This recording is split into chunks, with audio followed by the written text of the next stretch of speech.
Dirt Sheet Radio presents the Dirt Sheet Radio Smackdown Review Show with your host, B-Ray Jones, CJ Carter, and Sam Schluter, the Straight Shooter.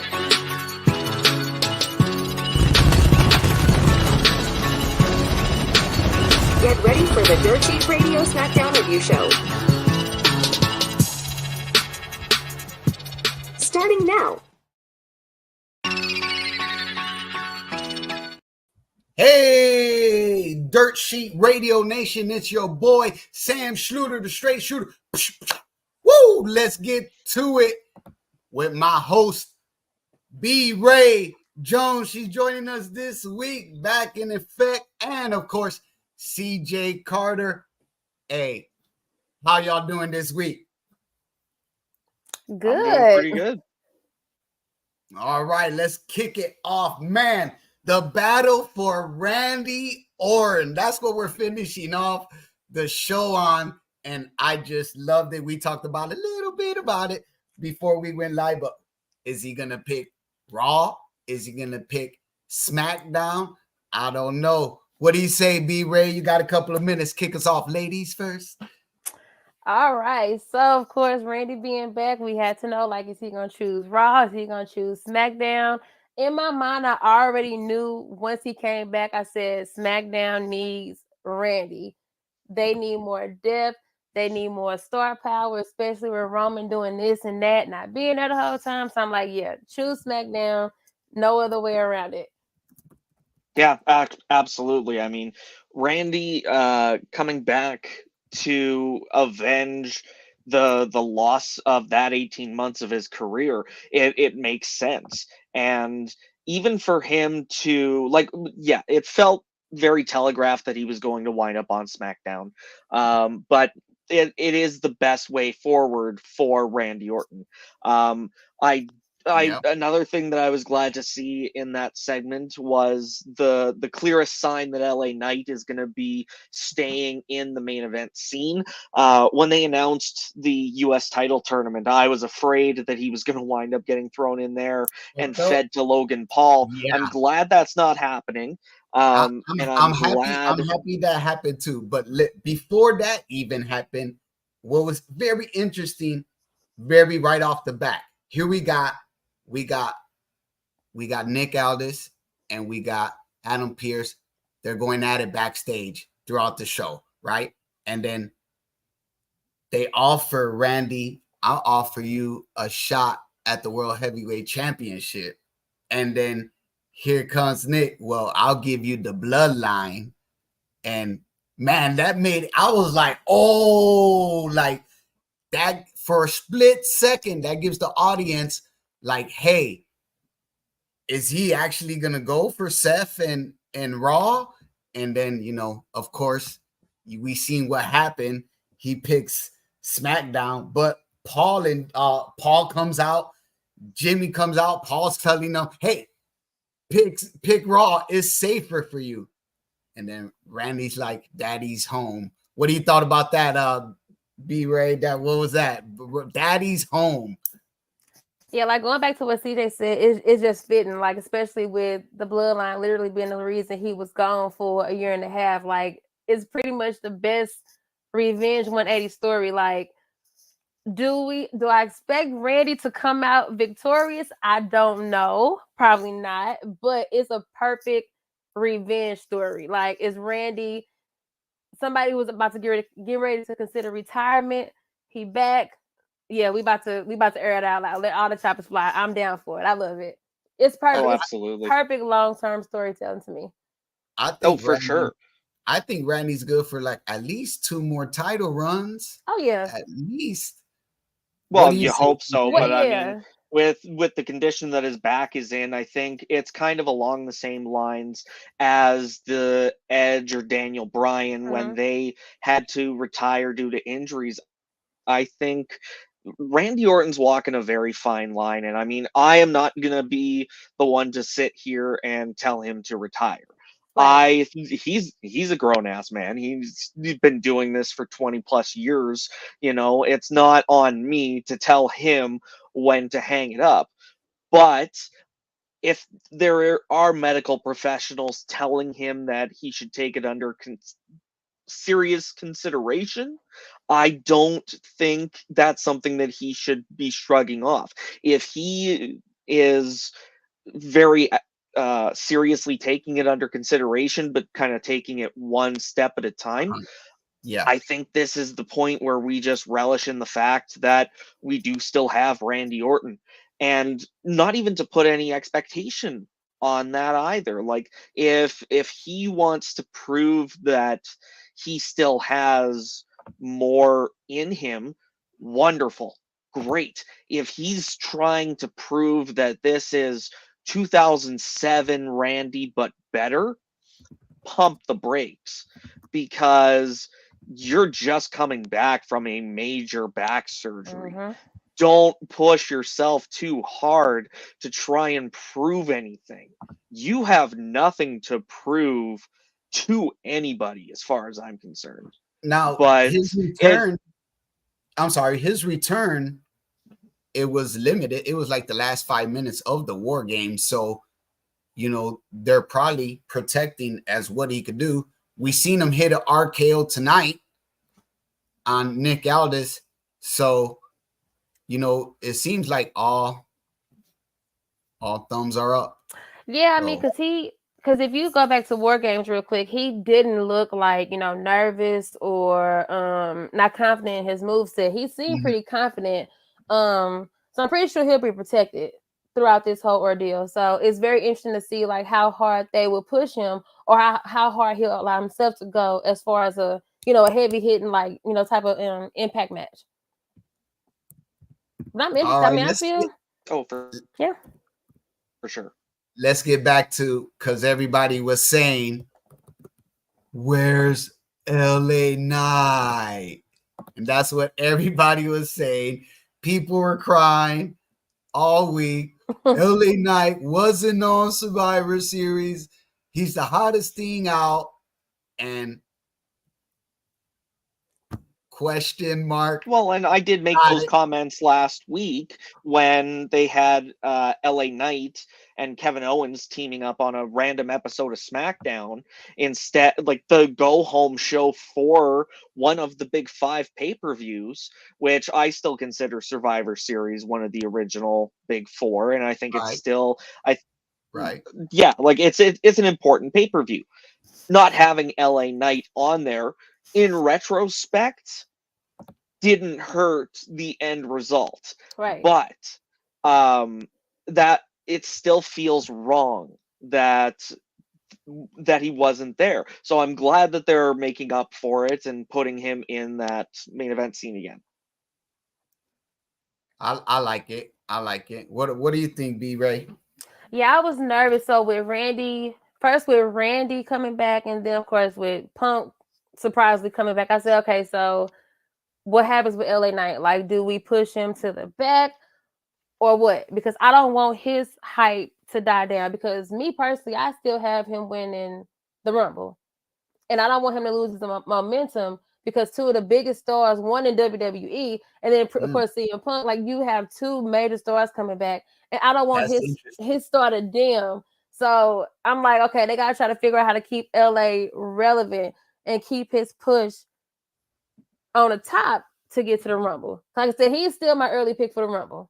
I was with you up to Saturday, and then man, the pool got deep. The pool got deep. It got very deep. Now, like, it's just a great time to be a WWE fan. It's the options we have available now. Like, when was the last time we can sit back and say we have this many options going forward as far as future title winners, storylines? There are so many options on both brands now. So yeah, it's a good time. Absolutely. It's gonna be awesome. It's gonna be super duper awesome, man. And I just knew, I thought everybody was gonna get an RKO, but we see Nick Aldis get an RKO, and I still hoping for Aldis versus Adam Pearce in some way or fashion. But I thought it was gonna happen with the Survivor Series. Some sort of battle of the brands at WrestleMania, you know, like some big 10-man tag just to get more people on the card. I think it just could be a one-on-one. It could be a one-on-one versus them two, you know, because they keep interacting together. So I think that's a lot of pressure on them to be like, well, we've never had a televised match each in WWE. Let's go on the grandest stage of them all and introduce ourselves to the WWE universe. That's a risky move.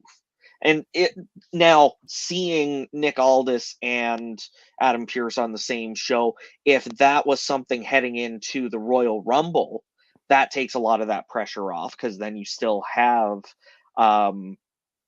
the much lower stakes.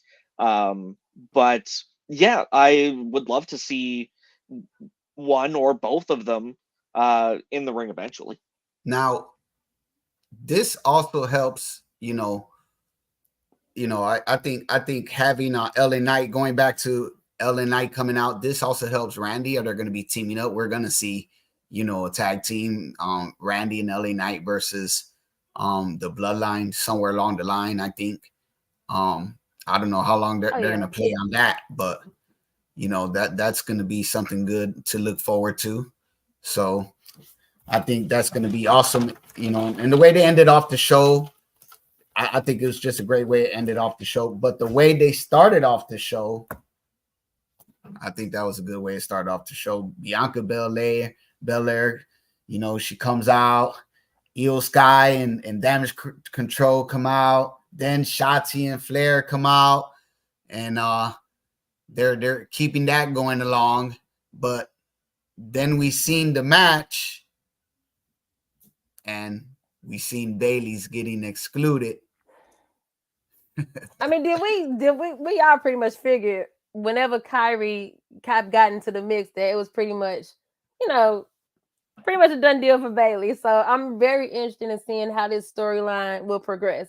But more than likely, Bayley is about to get jumped out of her own group. To kick off the show, there was a big brawl, and then of course they went to commercial, and then that's how we got the last the match between that we were talking about, where Bayley had to sit out. But but the first actual official match was Butch and Lashley, kind of seeing where that one was going. I like Butch, and Butch gets a lot of TV time. Pete Dunne doesn't. Pete Dunne doesn't get no TV time, but Butch gets a lot of TV time. So I like that, and that was a big ass spear to finish that. Like that one, I don't think I have seen one like that in a while, where he actually flipped them inside out. So I didn't catch that part, but I saw on Twitter that it was pretty lethal. Like it looked like legit. That was like that was like the only note I had down for that match, because we kind of knew Bobby Lashley was going to win, but I didn't know he was going to try to break poor Butch in half. So, and I mean, still teasing the breaking up of the Brawling Brutes. No sign of Ridge Holland at all tonight. We see Pete Dunne backstage later on. I thought they might have had some sort of interaction there, and absolutely no sign of Ridge Holland whatsoever, or Sheamus, which I don't like that they're teasing this breakup, and Sheamus is nowhere to be found. Like, he was the guy that brought them all together. I still feel like he should have some say in it. Well, we're gonna see. I don't consider it like a big breakup, but it's kind of like a going into the quiet good night thing for the Brawling Brutes, and I wouldn't mind that either. I don't want it just to be like they start fighting, they start breaking up, because that's kind of too cliche. Everybody kind of does that. That's kind of like what's going down with the bloodline right now, and eventually that'll be the last story that goes down to. We see more about Heyman, Nick Aldis backstage. I like that segment. That was good. Did you get to catch that one, B-Ray? I did not. Yeah. Paul Heyman was backstage again with Nick Aldis. They're talking. The tribal chief knows if Randy's gonna come, and all of this and all of that. Still keeping Roman's name in the conversation. Still keeping the name alive. So that keeps pushing the story long forward. I don't know why Butch got jumped by Pretty Deadly. CJ, help me out on that one. What's that? Well, because it's still kind of furthering this feud that the Brawling Brutes and Pretty Deadly have. I mean, Ridge Holland being the one that put Prince on the shelf, or put him in the wheelchair for a shoulder injury. And so the fact that Ridge Holland isn't there doesn't mean they still don't have a problem with Butch, or that they're not going to take the opportunity to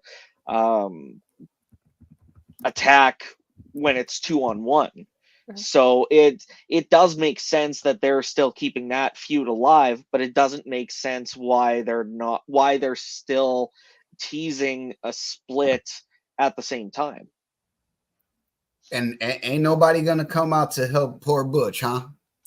And I heard the word alone so many times in that segment. I was like, okay, we get it. Yes, he's alone.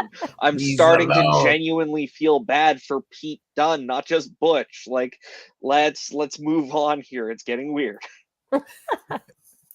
Did you get a catch Pretty Deadly jumping on Butch, Brittany? When I came home and turned on, that's the part that I picked up on.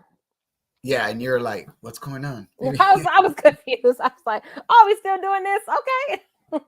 I was watching, taking notes, and I look down and I look up, and it's like, oh no, he's getting beat up. And yeah. Just like CJ said, alone. Like, take a shot every time you hear alone. And I was like, where are the brutes? What's going on? Listen, if this leads to Bruiserweight coming back, sign me up. I'm here for it. You know what? Yep, I didn't think about that, but he might go through another name change back to the Bruiserweight. I'm here we'll for see. it. If he goes solo, we'll see. Well, we get Escobar versus Joaquin Wilde. Man, this one started off hot. Joaquin Wilde started off hot, like all the pent-up frustration he had from the past few weeks of everything going down in the LWO between Selena and Joaquin Wilde and Rey Mysterio, Carlito. And this was a pretty good mid-card match, I think. I think just Joaquin Wilde started off super hot. But then Santos goes off, and, it was one for there after that. But then here comes Dragon Lee for the save. And they're still mixing the pot, keeping Dragon Lee's name in the LWO mix. So now he's like the savior. What do you guys thought about that? CJ, what do you think about that one? Well, and I was making the point before Survivor Series how it felt like they didn't really need to inject Dragon Lee into this match. But is Cruz del Toro injured as well? Because it really feels like he should have been there. But we haven't seen him since Escobar turned, I think, and he attacked both of them. Didn't he have something wrapped up? He had his hand wrapped up or something like that. Yeah. So okay, I don't know. If Del Toro's injured, then it does make more sense bringing in Dragon Lee to help keep the feud afloat, especially after Ray went down with his is recovering from his knee surgery. But I love seeing Joaquin Wilde back in the mix. I think he and Cruz del Toro are an underrated tag team in a tag team division that really it feels like they should be thriving in more. So hopefully this continued feud with Escobar within the LWO, hopefully that does lead to an opportunity for them to kind of showcase themselves. Yeah, what's next for the LWO? What are your thoughts on that, B-Ray? So I do want to say I have to give kudos to creative, because at one point it felt like LWO kind of hit a speed bump as far as storyline. So I think having Santos actually turn definitely put them into the right direction, because now I'm heavily interested in how he's going to turn out and how they're going to keep LWO in that mix with Selena. So I like it. I'm here for it. As far as the match, like I agree with you all with how you pronounce Joaquin. I'm glad that he got some more shine tonight, more TV time. It was good for what it was. It served its purpose. Kudos to Dragon Lee, because I actually thought that he may have got called up too soon. So I was worried about that. But they're doing a really, really good job keeping us heavily invested in him. So I like it. I'm interested in seeing where this goes, especially with Escobar. Escobar as a heel works better for me, because it's his demeanor. A lot of people, so we can look at a lot of wrestlers and you could just look at them and say, you are born a heel, you are born a face. But it's something about Santos that just screams heel. Like his persona, his swag, his confidence, it's just heel. So I'm glad they did that. What I had written down in my notes, word for word, lame motivations aside, Escobar works well as a heel. Yep. Yeah, I agree 100%. Escobar as a heel, that's what's best for business. I like him as a heel. He seems a little off as a good guy. It's just probably just the way his whole character, the way his makeup of his demeanor, the way he carries himself, his facial I think he's just expression. got RBF. Yeah, you know. Resting heel face. Sure, let's go with that. RHF, that works better. Resting heel face. That's what he has. But I also like Dragon Lee was our megastar of the night last week, and he came back this week. They got him in the mix, and I think just keeping him in there kind of like answers the question of where the other guy's been at, because he had his hand wrapped up and last time I seen him. And tonight was good, a decent little, kick in the keister for Joaquin Wilde, because the last few weeks, all we've been seeing them is, playing side pony, sitting on the sidelines and, just in the background of these, segments, barely getting the word in, just, facial expressions or whatnot. So finally to see one of those guys of LWO, from the background move up into a match and, work into the story. And then Dragon Lee's getting worked in there too. So hopefully that adds to something. I'm just interested in seeing what happens. Where does it go? Does Ray come back at any point?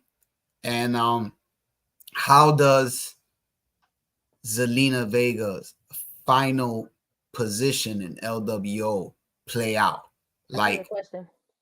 I think Santos needs to find himself a female valet, Who will because be if he's gonna available? go at it against LWO, basically right now he's solo. Right. Well, you know there was a rumor about who Yeah, was it? Humberto and Garza coming up. Julia. There's a Yeah. rumor about WWE trying to get Julia, and I think that's a perfect drop her in. Fits perfect for what it is, and keep the LWO story going. So I just wanted to fade out. I don't know if there's no Right. nostalgic reason or not, but I still wanted to have a good, decent run. You know, And with the bloodline pretty much sitting there until Roman comes back. Well, they picked it back up tonight, but you want to have more storylines other than the whole bloodline saga. So after tonight, I'm confident they can keep this going, but just a little more momentum for them to like literally keep everybody invested. Logan Paul.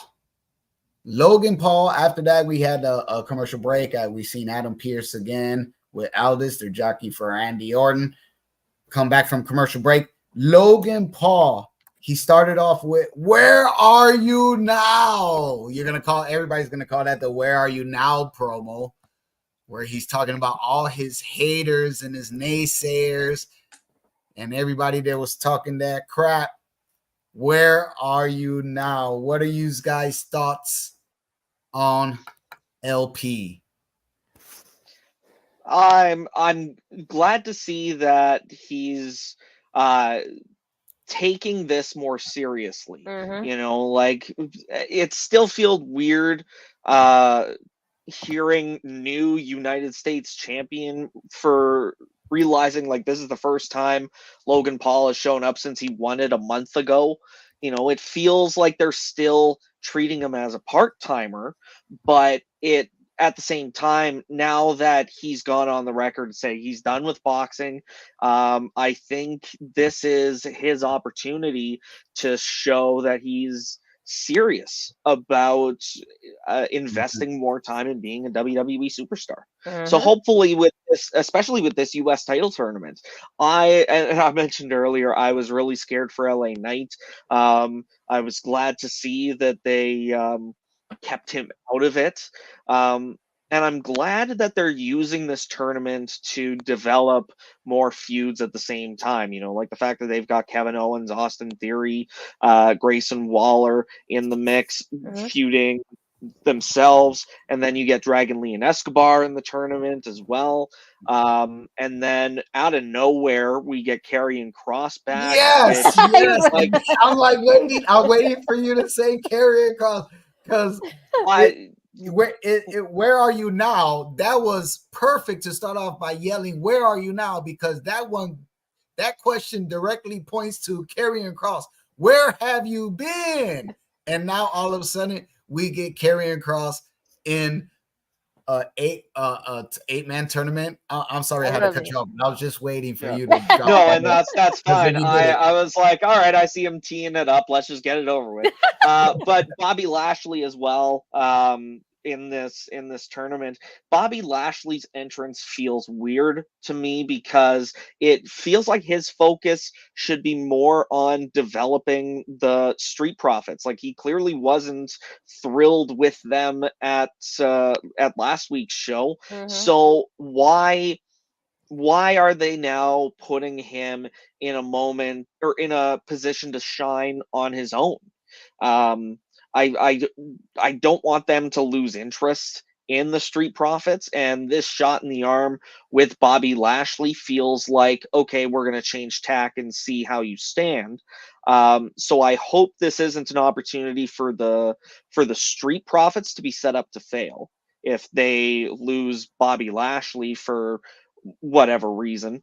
But at the same time, it really feels like they've telegraphed Kevin Owens to be facing Logan Paul based on their promos tonight. So at the same time, it's like, why are we having this tournament at all? Why couldn't you just go straight to straight to Logan versus KO if you're just going to spoil it right away. Right. I agree with that. I think it's a good thing. I mean, but I can't lie. When the word tournament came out of his mouth, I was like, oh, come on. We've been having a lot of tournaments lately in wrestling. So I was like, right, yeah. Come on. I mean, how long is this going to last? You know? And I'm Well, here and for the that could exposure, be. but I don't think Sorry. it was necessarily. It's okay. I don't think it was necessarily needed in this case, especially like you just said, where it's probably going to eventually be Kevin Owens and Logan anyway. So I could have been happy with an 8-man battle royal. yeah. They could have went with a battle royal and did that. They could have did that next week at the tribute for the troops. The troops like battle royals. The word battle royal goes good with the word tribute for the troops. Yeah. So the troops get a match that we just saw at Survivor Series, and then Lashley versus Karrion Kross, 2 heels going at each other for some reason. Like, it makes sense that they're U.S. title tournaments, but that feels like a really weird bracket to be starting us off. Yeah, I agree. What I want to see who they're gonna match up with who in this 8-man tournament, but we haven't talked about who from NXT, because one of those people is gonna be a superstar from NXT, and I have the slightest clue or idea who from NXT. Help me out, Brittany. Who do you think from NXT? And my best educated guess, Braun Breaker. I was just going to say Braun, because you have to look at. So how I always look at things like who is either the most quiet on their brand or who is like taking the most L's or something like that. And Braun popped up. I said I could definitely see, because they've been trying to push Braun on the main roster since WrestleMania weekend in Dallas. So if it's because I really can't see anybody else from NXT. Now, if it's just for show, I say Melo, but I'm leaning more towards Braun, like you just said. Can NXT survive without Braun Breaker at this point? Yeah. Can NXT survive without? Yeah, of course Melo? they can. Melo? Of course they can. Yeah, they can. Yeah. Yeah. I mean, the brand itself is more than just one person, and Shawn Michaels knows how to develop stars. Like, he can take a lump of coal tomorrow and have them a diamond by NXT on Tuesday. Right. You know, like, I hope it's not Braun Breaker, because if that's his introduction as a permanent member of the roster, to be entered into a tournament that he wasn't going to win feels like a really bad misstep. Do you know if it's going to be no, and that's the thing. If it's going to be someone from NXT, it's got to be someone who's not going to be hurt by not winning this tournament. And in that case, I think it's going to be a guy like Dijak. He still has a lot of momentum right now. That's a good one. He's got nothing really going on at the moment either. You know, so I think that's definitely someone that it'd be great to reintroduce him to the WWE universe without a mask on his face. And I think it's something that the fans want as well. So yeah, if it is Braun Breaker, cool. If it's anybody else, cool. But if it's Dijak, I think that's going to be a hell of a tournament. You just sold me in less than 30 seconds? I'm here for it. I'll take it. And you can expect to hear more insightful commentary on the Dirt Sheet NXT Rewind shows after NXT on Tuesdays. That was good. That's a good pick. Dijak's a good pick. Braun Breaker is probably the most obvious pick. But okay, they say they throw Kevin Owens' name in there. He's naming off everybody. Logan Paul's out there naming off everybody. Grayson Waller, Dragon Lee, Santos, somebody from NXT, Karrion Kross. Got a little pop for Karrion Kross, but the biggest pop was, for KO. So that's like you said, oh, we know KO's gonna win. But after seeing that match and him playing off the injury, he still won in a quick roll-up. But after playing off the injury, that gives us something to think about. Like, okay, is he gonna win this tournament? Is that hand gonna come back to bite him in the butt again? See, I kind of view that in the complete opposite direction. It feels like them leaning into this speculation that his hand is broken. I feel like that's going to be just one more obstacle that KO is going to overcome on his way to winning this tournament. It feels like they're telegraphing it even harder by stacking another obstacle in front of Kevin Owens. As if an 8-man tournament wasn't enough to overcome.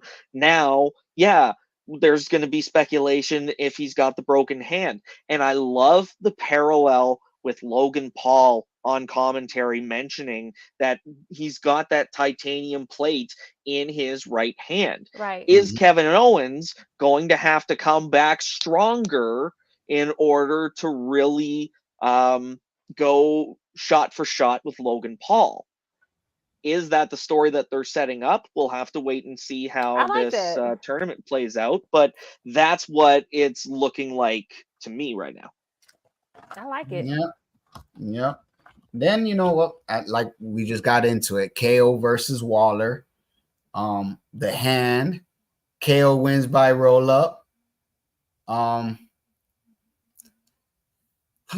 I don't know about Waller and Austin Theory, how far it could go. They throw him into the tournament.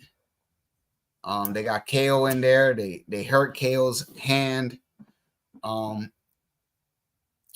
After this tournament, what's going to happen with them? I don't think one of them are going to win the tournament. No, anybody that's got a storyline right now, it kind of feels like they're just going to further that while they've got the U.S. title tournament in the background. Like, that's why putting Santos and Lee together in the first round feels off, because, like I said, we just got that match on Survivor Series. So if they were really wanting to invest in this Smackdown tournament, it feels like they could have done a little bit better job of giving the playing field, or keeping the playing field even, and not doubling up storylines. But that's, I agree. I don't think it's any. I don't think any of the people in storylines are going to wind up winning the tournament. Yeah. You know, I'm thinking, and it just hit me. I'm thinking further down the road, at some point, we're going to probably get Austin Theory versus Grayson Waller. I don't think that little marriage could last forever. Nah. They're too much alike, but then they're not. And it's kind of hard. It's kind of like a, Street Fighter, Ken or Ryu, which one you like, It'll be a battle on the egos, for sure. It's going to be a good match. Yeah. But I think somewhere down the line, that's probably where it's going to end up going. Well, we'll have to wait and see. I think they work great as a team right now, but yeah, maybe later on down the road, if they decide that they want to give one of them a push, then they can play it out and see how it goes.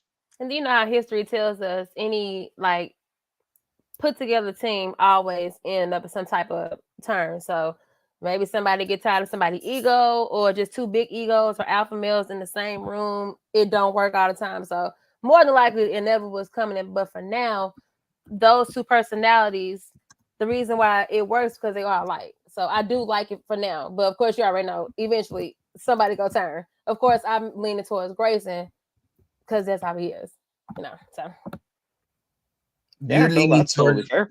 you like Grayson.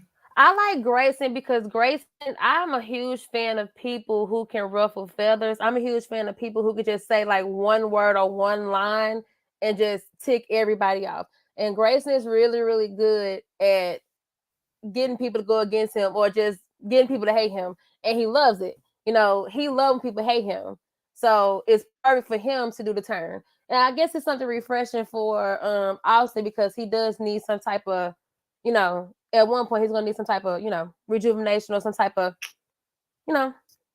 redo. I like Austin Theory, not by a lot, but a About little this bit.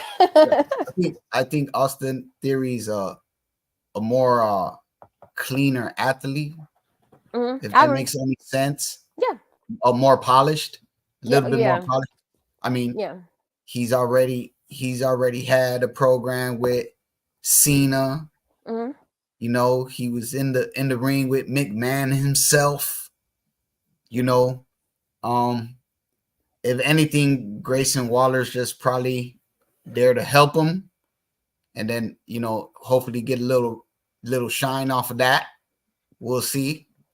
But Has Grayson been in the ring with somebody big? Edge, Oh, right? Edge.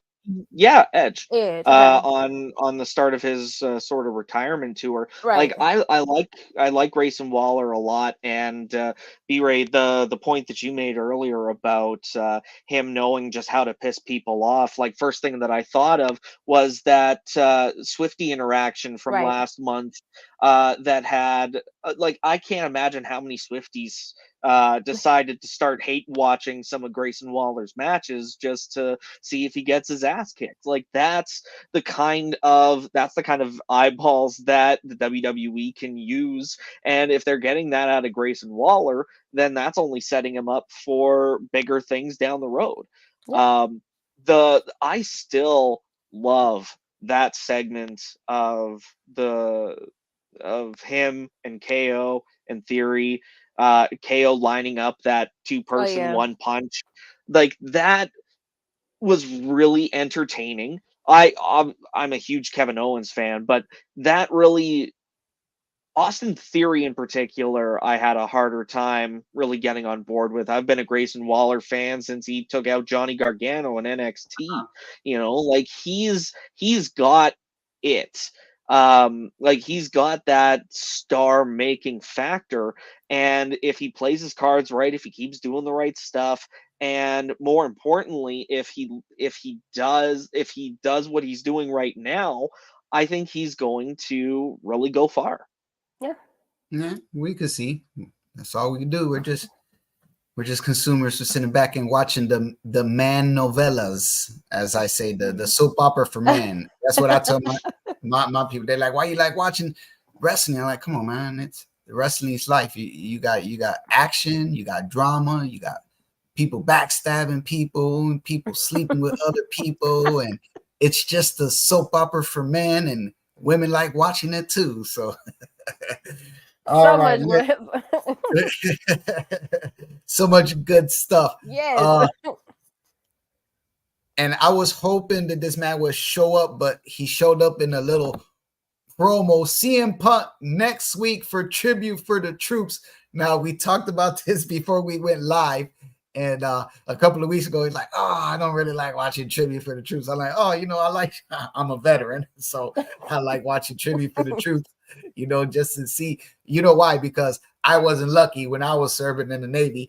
They didn't come and do no show for me. So I was like, man, but you know what? Royal Canadian Navy, they didn't do any shows for us either. So, but they're keeping Punk's name alive, and actually he's a free agent, so he could show up on Raw and SmackDown. So it's not like Randy. We just seen Randy sign the contract for SmackDown.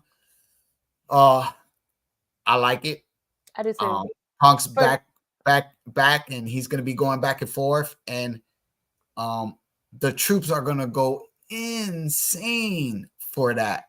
And then, let's face it, Tribute for the Troops is not one of the highest rated TV shows throughout the year in 52 weeks. I'm probably like one of the only people watching it, but they're smart to have CM Punk be there because that gets more eyes on the product. What do you guys think about that? Well, I Well, think the way that they've had it presented on NBC the last couple years, mm, or the last few years, that is just a 1 hour pre-recorded thing. When it used to be, special edition Monday Night Raw style show from Afghanistan, like from it. I like more what it started out as, but if they manage to actually. Make me invested in the Tribute to the Troops episode, because it always just felt like an episode of WWE Superstars. mhm. Something that has no uh, like that, it's not Like a canon, so I throwaway, don't have to throwaway worry show? about, yeah, But it's a televised house show, really. but you're a veteran, so So you know why it has to be pre-recorded, right? Because I was but just what I was just watching a clip of one of Robin Williams stand up, and he used to always do these shows, the RSO shows or whatever for the troops, and he's in the middle of his monologue, and like taps came on, colors came on, and they just all stood up, give their back, and they're saluting the flag, and like imagine if they're wrestling and colors comes on and everybody got to stand up about face and they're gonna give their back to the camera, and then what if an alarm goes off?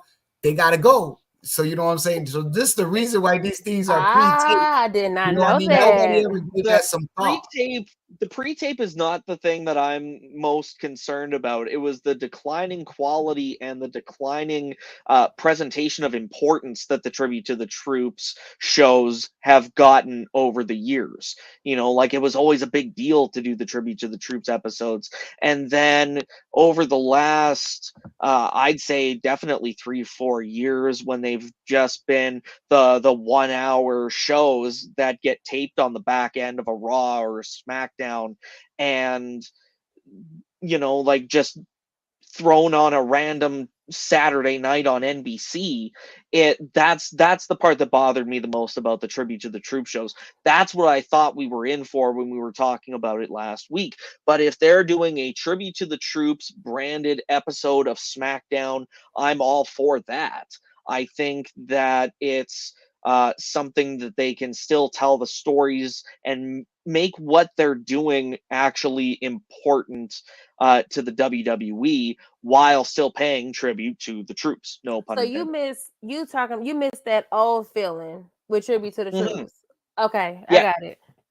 Like that genuine, like it was literally like, or I thank you for your service, for your dedication, your time, putting your life yeah, on risk. Like, yes, I get it. I understand.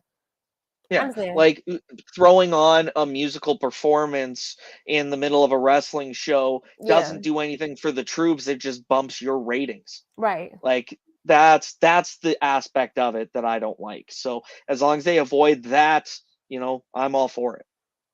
I understand that. I think with this one, it is a good if they're trying to get people back in, I do agree that this is the perfect tribute to the troops to do. But since you explained that part, I do agree. If you're gonna do it like this, make it feel more genuine, because we're still gonna sit home and watch it because hell froze Mhm. over, Punk is back. But still make Right. them feel like they're literally getting a legit tribute, like a thank you. So I get it. I understand. Exactly. Yeah. And it does look like they're gonna, because you're right, CJ. Sometimes tribute for the troops is like the storyline is like timeout for 1 week. Like Right. it's not really, coherent to the storyline that's at hand at that time when they do Mm-hmm. it. It's just some, one-off show. But Yeah. I think with them having Punk there, I think that kind of like adds the storyline to it. So hopefully they carry the now active storyline with LWO and the Bloodline. They carry that into it. Like we're just not gonna see like just some one-off matches. So Yep. hopefully Yeah. that works well. but I understand that it was just a different time. It's a different era. Like, when they first started Tribute for the Troops, it was kind of like, coming off of the Attitude Era, and like, military guys, that's like basically another version of the Attitude Era. I mean, when I was in the Navy, we used to have 2 TVs set up. And if we didn't have 2 TVs, we were switching back and forth. But most of the time we had 2 TVs, and it was just buck wild. And then after the show go off, we'll click on the PlayStation and play NWO versus WCW and stuff. So, it's just a different era. You could just tell, like, I miss like the 1,000 signs in the audience and stuff like that. Now you see 1,000 phones. It's just a different era now. Oh yeah, that's a whole that can be worth an hour of a discussion about phones and at wrestling shows. But now it gave us the Fireflies. Yeah. Right. There's positives and negatives. Yeah. Look at you. I like that. I dig that. and off topic a little bit, now that you said Fireflies, should they rename that move from Sister Abigail to Brother Wyatt? Yeah, why not? Who still uses it though? Somebody should. Somebody should come back and use it and be like, this is the Brother Wyatt now. This is not the Sister Abigail. But I read somewhere that they're gonna try to keep that storyline going along with Uncle Howdy, and I don't suggest that, but I don't either. Yeah, I think let that go. There is somebody that could use it. I just have to be convinced that he has that not star power, but I'm still not convinced he's legit, and that's Joe Gacy. I think Joe Gacy could use it. True. Yeah. Like someone that's actually going to pay respect to Wyatt instead of just using his name to push yourself. Right. Yeah. All right. We're going to last little parts of the show, and this is one of CJ's favorite moments of the show. It's time for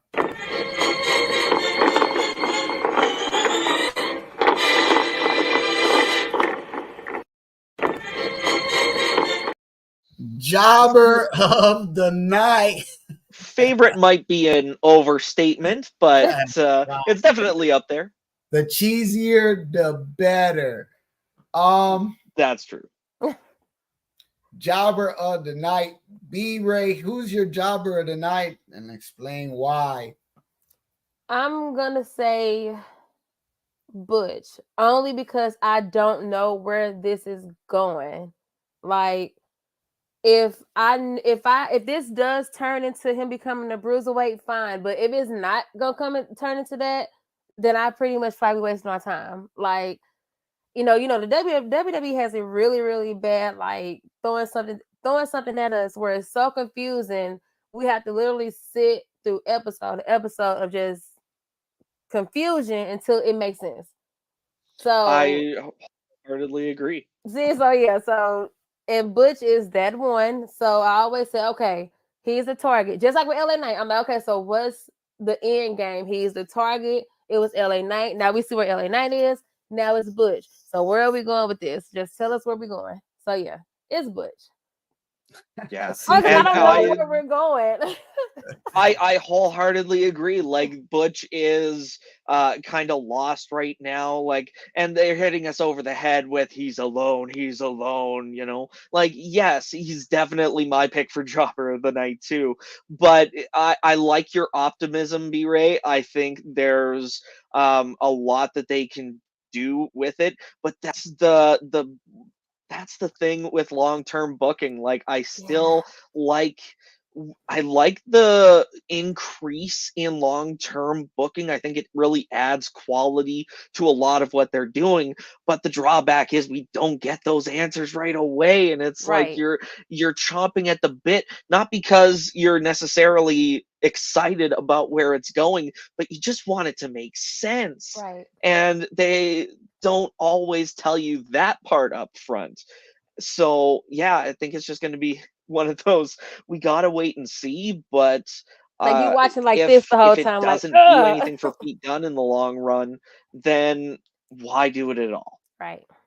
I think, unfortunately, we're gonna go 3 for 3. Sam, I'm I think you're muted. looking back at my notes because I haven't choose who was gonna be the jobber of the night today, and these guys are providing some compelling arguments. Plus, damn, that was a hard spear, and he took it. He did the job. Like exactly. I'm gonna have to agree with you guys on old Butch. I hope Butch makes a little singles run after all of this thing comes to fruition with the Brawling Brutes and all of that. But yep, for tonight's December 1st, 2023, jobber of the night, our boy Pete Dunne. That's rough. All right, closing out the show. It's time for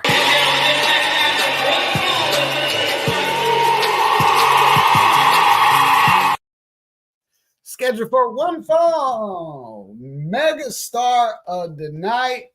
I'll kick this one off because this shit made me laugh. KO's my megastar tonight just because he calls Logan Paul a jackass and his drink is trash or whatever he said. He said, you're out here trying to peddle that drink. He said, you're out here peddling that energy drink, you jackass. And, that was hilarious to me. KO is funny. I've seen him a couple of times in real life. He's funny in real life. He's a real mellow guy. He's real cool, down to earth. Right now he can't do no wrong. With or without Sammy alone, whether he's a face, a heel, an anti-hero, he is, doing the damn thing. So that is awesome. I love it. Who is your megastar of the night? Real quick before I jump, I have to apologize, guys. Sorry to cut in here. I lost audio for quite a bit. I don't know. I sent one in our group chat and I put it in our private chat on the streamer here too. That I couldn't hear anyone after I stopped talking.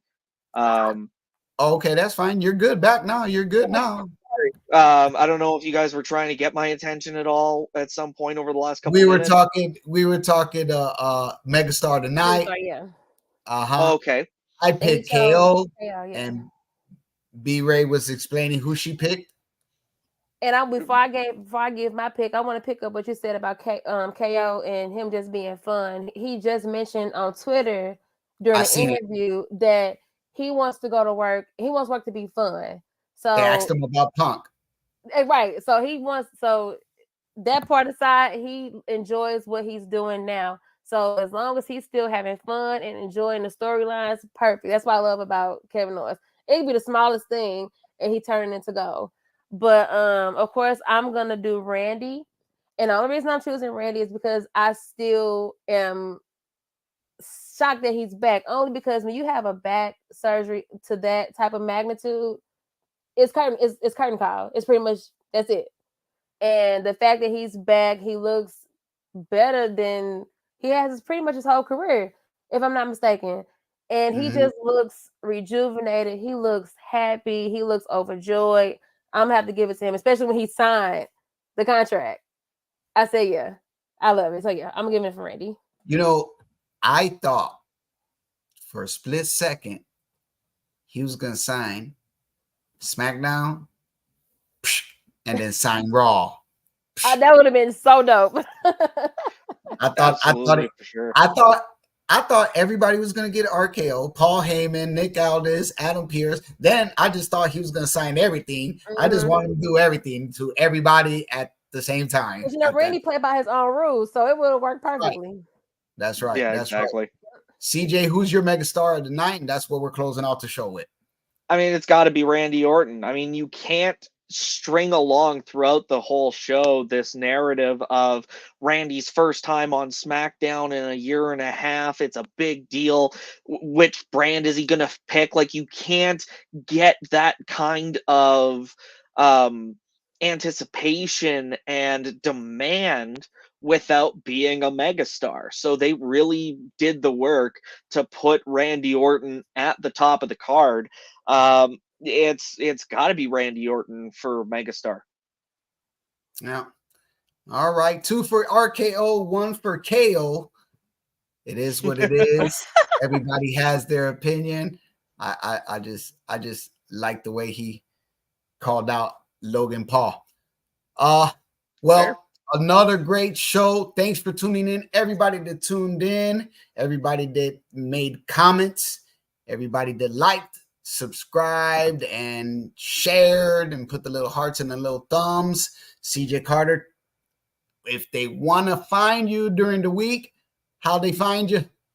Well, hopefully not in person because that's creepy. But if you go on X at CJ Carter 22, I'm going to be live reviewing NXT here on NXT Rewind for Dirt Sheet Radio Tuesday nights after NXT goes off the air. So feel free to tune into that as well.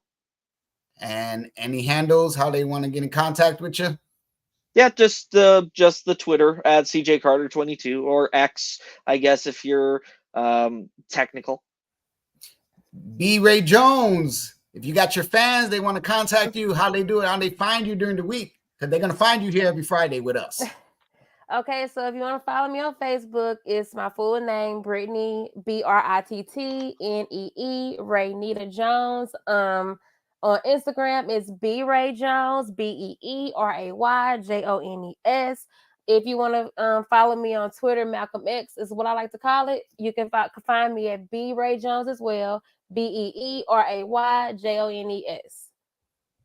Roger that. And if you want to find me, you can find me every Friday on 2KWE, right there on X, Twitter, Facebook, Instagram, and YouTube. And then here every Friday night, the DSR Smackdown Rewind show. And then every Sunday back on 2KWE main roster show.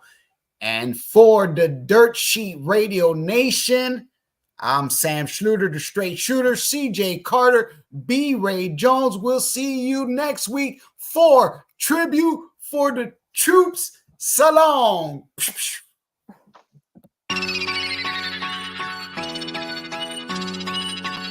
Dirt Sheet Radio presents the Dirt Sheet Radio Smackdown Review Show with your host, B. Ray Jones, CJ Carter, and Sam Schluter, the straight shooter.